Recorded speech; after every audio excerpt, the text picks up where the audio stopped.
all, it's your girl Adeola. So this has been going on for God knows how long. I'm talking about corruption in the judicial system of Nigeria. The fact that regular people don't get justice. We need to talk about this, especially now that we have a new Chief Justice. In case you are watching me, my Oga, you know, do well. The fact that this is still happening under this new administration, Oga Buhari, we were all very hopeful that in your time, the rich and powerful people will no longer be oppressing the common people, forcefully taking other people's properties in Nigeria just because they can do it and get away with it, even though they can afford their own. As you guys know, so many Nigerians, after living abroad for years, sometimes for decades, they would want to go back and build a house in Nigeria so that they can retire in Nigeria. Well, in 2013, on this show, I talked about a Nigerian businessman here in the US, who, after working abroad for decades, saving money to retire in Nigeria, was finally able to buy a land in Asokoro and build a two-wing complex. The man worked in oil, gas, and telecommunication sectors here in the US as well as in the UK. And he spent 1 billion naira, money that he had been saving for decades, that he's been working abroad. He spent that money to build a house in Nigeria where he can retire. But as soon as his family moved into the house, Alhaji Shehu Malami, that is the former Nigerian ambassador to South Africa, allegedly showed up and said that he owned the land on which the man built his house, and said he bought the land in 1984. And the man was like, he bought this land in 2006 from the former Minister of Transport, that is Alhaji Abibu Aliyu, and he produced all the necessary documents. Besides that, this man spent 3 years building his house in Asokoro. How come nobody showed up in the 3 years that he was constructing?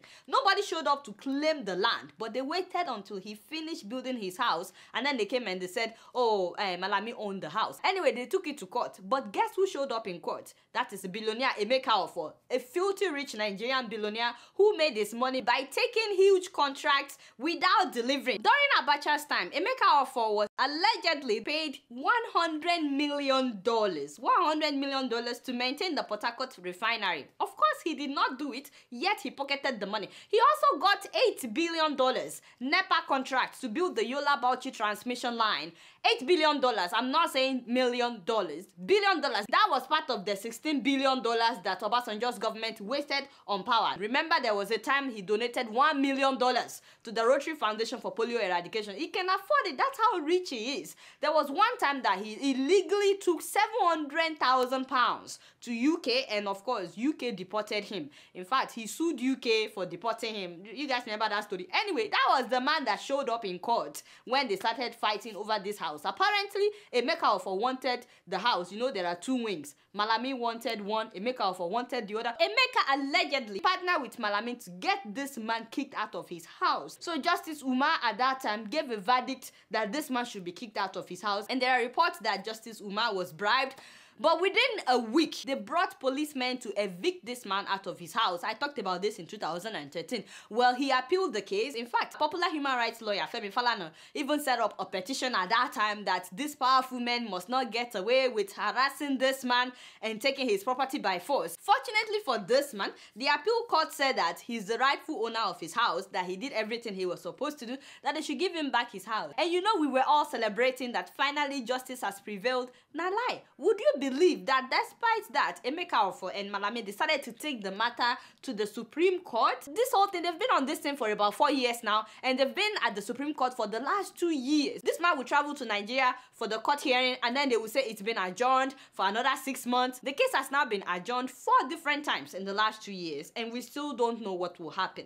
In the meantime, Emeka Offor is occupying one of the houses. I mean, the judiciary in Nigeria is heartbreaking. Some people may say, why are you talking about this? It doesn't concern me. I'm telling you, it could happen to anybody. And if such has happened to you, please share your story in the comments below. Maybe you tried to take a matter to court and justice did not prevail, because it's very, very common. It's very rampant in Nigeria. And you know, if you are living abroad and you are hoping to go to Nigeria to go and build your own house and live there, you know, Koido has been saving. He said he wants to build a duplex. I've been telling him, don't tell anybody when you move to Nigeria. Don't put pictures of it on Facebook. I'm not saying that this man did that. I'm just saying some people, they cannot keep quiet. So I've been telling him not to broadcast to everybody. I don't know how he will afford a duplex when me, his boss, cannot afford a duplex myself.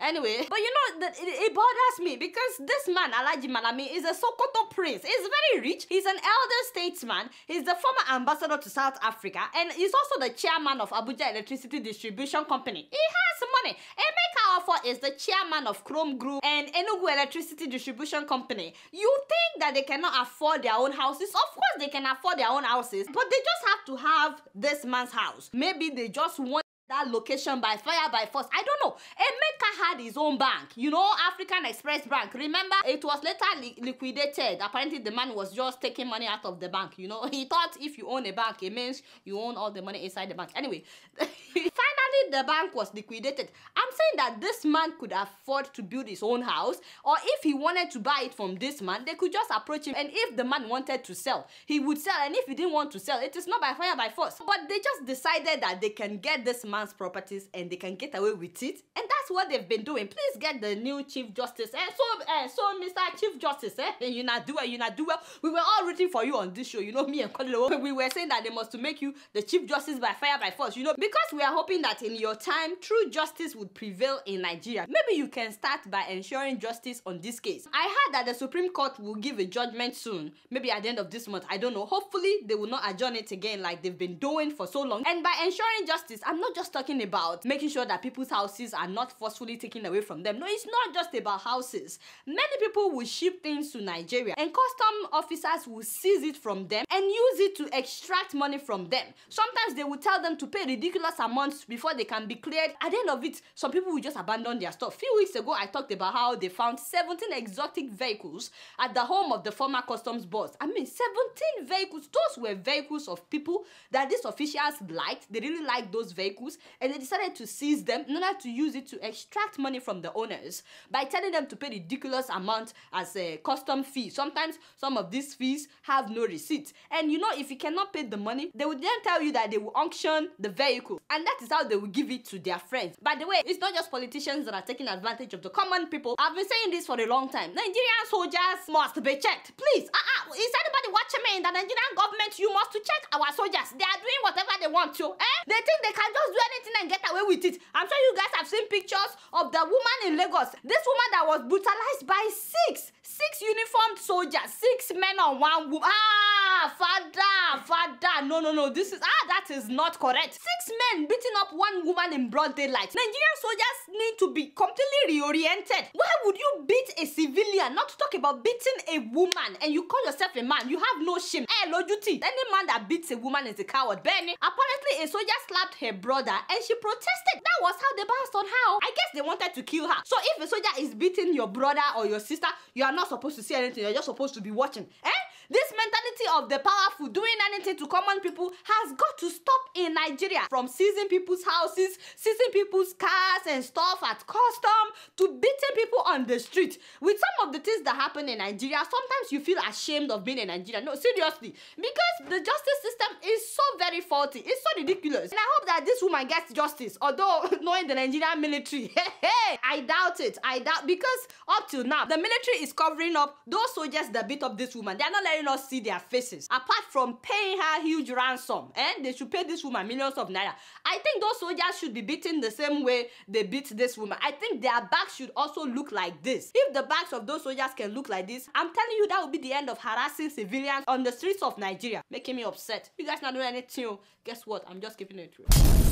Moving on to Kenya. Can you guys believe that a governorship aspirant, this man wants to be a governor, he decided to fly a helicopter in order to go and commission a wooden bridge.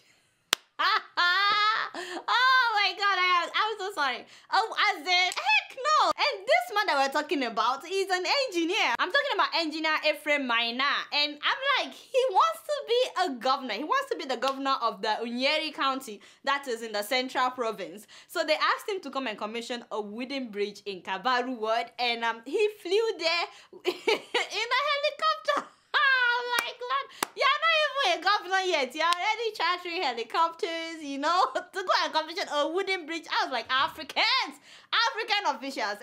And this is not peculiar to Kenya at all. This happens in different African countries. By the way, I heard about a borehole that they recently commissioned in Nigeria, and the borehole did not work. Oh my god, it was very embarrassing. And you know, it's a Nigerian organization in the US that donated money for the borehole, but for some reason, when they got there, the commissioner pumped the thing, it did not work. And then the guy in charge of it was like, the thing is working. You know, I took a shower this morning. I got water from the borehole, but the borehole did not work. But going back to the man in Kenya, guess what? People will still vote for him. Despite the fact that he's already doing this when he's not governor, I won't be surprised if he wins, is what I'm saying. And while we're talking about Kenya, I want you guys to know that doctors and teachers have reached a deal with the government after 100 days of strike. Remember that we talked about the strike and the protest, and now they're back at work, and that's awesome. I just wanted to update you guys on that. You guys now don't know much. Guess what? I'm just keeping it real.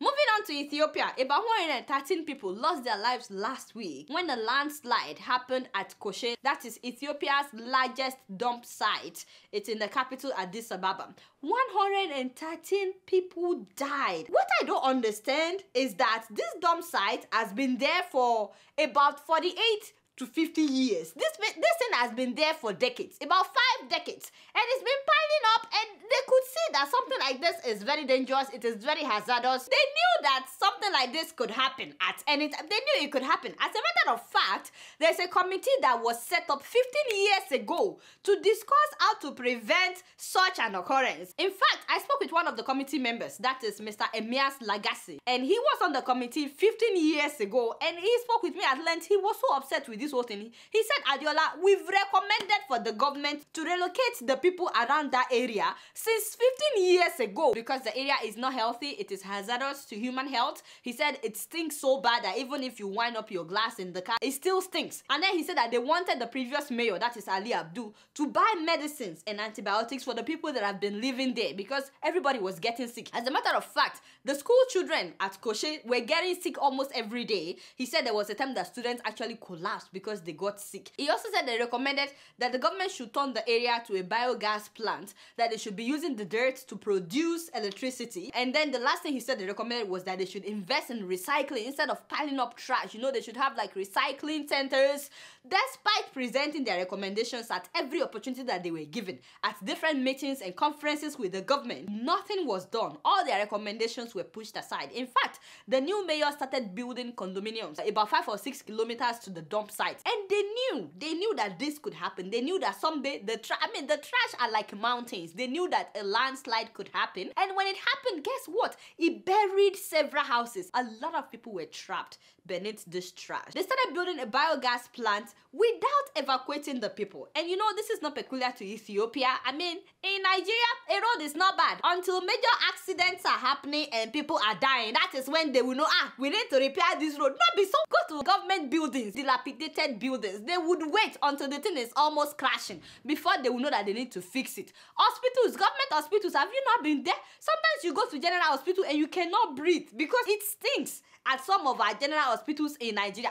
Am I the only one? And they will just wait until everything is dilapidated before they know that they need to repair. So the government knew, at least the mayor of Koshe in Ethiopia knew that this thing could come crashing down someday, and he didn't do anything. The government declared a 3-day mourning, and they also paid for funeral, but many people are saying it's too late. That will not bring back the dead. The damage is already done. A lot of people want the mayor to leave office, and they are saying that they shouldn't have waited till people died. Now, for those who lost their loved ones, I cannot imagine what you're going through. Please accept our condolences. May their souls rest in peace. You guys know I don't know much. Guess what? I'm just keeping it real. So moving on to Rwanda, the wife of an opposition party leader has been held by police for 3 weeks now. 3 weeks. Without being allowed to communicate with others. I'm talking about Violet Uwamahoro. She's originally from Rwanda, but she's based in the UK. Her husband, that is Faustin Rukundo, is a member of the exiled opposition party Rwanda National Congress. So this woman went to Rwanda to attend her father's funeral. And the last time anyone heard from her was when she first arrived in the capital, that is Kigali, on February the 14th. She made a phone call briefly when she arrived that she had landed, and her phone was shut off a few minutes after that. Initially, the government of Rwanda told the British Foreign Office that the police did not detain this woman. And then after some time, the police spokesman said that, this woman was apprehended based on a tip-off that they got, which claimed that this woman is involved in criminal dealings, constituting serious crimes, including attempts to recruit people into a criminal network. they still did not tell us what the crime is. Let me say that again so that you understand how these people like to use grammar. How these people like to use grammar to justify injustice. And they said that this woman is involved in criminal dealings. We don't know what the criminal dealings are. They said that she's constituting serious crimes, including attempts to recruit people into a criminal network. We don't know the name of this criminal network. We don't know exactly what she did to recruit people. There is no evidence whatsoever. All I know is the Rwandan government has been detaining this woman for at least 3 weeks. And although the Rwandan law states that a person that is apprehended has the right to be informed of the charges against him or her, and they also said that they have the right to contact their family members and lawyers, guess what? According to Human Rights Watch, they did not allow this woman to exercise this right when they arrested her. It took weeks before they would allow the British Deputy High Commissioner to visit her in prison. Keep in mind that this woman is British. She's a British citizen. Now, arresting people and holding them incommunicado in detention has been going on for a long time in Rwanda. And the sad thing is, nobody can complain. There has been several incidents of people linked to opposition members disappearing, and the authority would never tell you whether they have them in custody or not. Why? It appears as if anybody in the opposition or anybody that does not like President Kagame must be arrested and called a terrorist. Why? Where is the democracy in Rwanda? You cannot publicly say anything bad about the president or be a member of the opposition in Rwanda. Bear in mind that Rwanda is an important ally of the UK and the United States, even till now. They are strong supporters of Rwanda in return for Rwanda to send their troops to conflict zones in Africa, you know, like Sudan, like South Sudan, and the Central African Republic. So the woman is still in custody, and it's just ridiculous because she went to bury her father, and all of a sudden we are hearing that she's involved in some criminal network, and we still don't know the name of the criminal network, and they are not releasing this woman. Meanwhile, there are so many people that believe that you are not supposed to say anything bad about the president of Rwanda because he's developing his country. I want to know what you guys think in the comments below. There's also the argument that he's allegedly taking resources from Congo to develop Rwanda. That is a topic for another day, but I want to know what you guys think. The man has been president for 17 years and he recently extended his right to rule till 2034. That means the people that were born the year he became president, they will grow up, go to university, they will get married and have their kids, and he will still be president. I'm just saying. So the fact that he's developing his country, does that mean they can just arrest people anyhow and detain people anyhow in Rwanda? Let me know what you guys think in the comments below. You guys don't know much. Guess what? I'm just keeping it real. Moving on to Equatorial Guinea. Did you guys see that video where a woman was beaten up in a police station?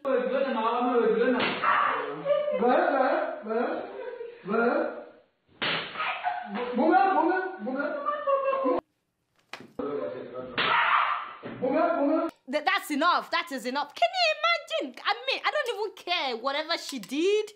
This is now what happens. Like, a policeman can now beat you as the punishment for whatever the offense is. And did you notice that they kept beating her on her buttocks? I think this policeman just wanted to harass this woman sexually because he kept targeting her buttocks. Yes, this is wrong. What a shame that this is happening. Making me upset. You guys not doing anything. Guess what? I'm just keeping it real. So before I sign out, I can't believe I'm not able to raise $10,000 on this show. It's very sad. Very, very sad. I'm still trying to get food to the IDPs in Nigeria. Please, Daddy and Mommy.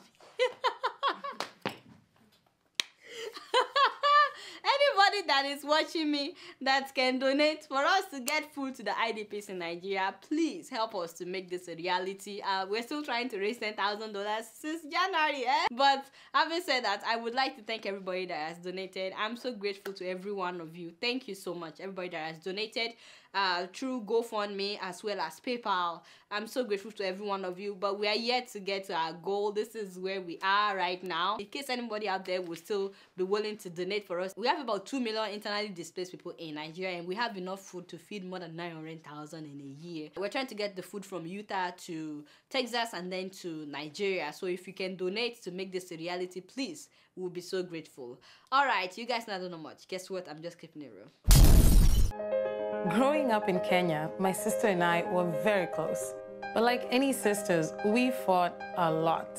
She always got new clothes, and I always got hand-me-downs. Now she's putting her children through school in Kenya. We still fight sometimes, especially when I send money for the kids. I tell her, buy some clothes for the younger one, and we both laugh. With nearly 500,000 locations, our app and online, this is moving money for better. Alright y'all, it's been real and I'm keeping it real right up in here. Don't forget to follow me on Facebook, Twitter and Instagram. Until next week, I'm gonna see y'all later. Peace out.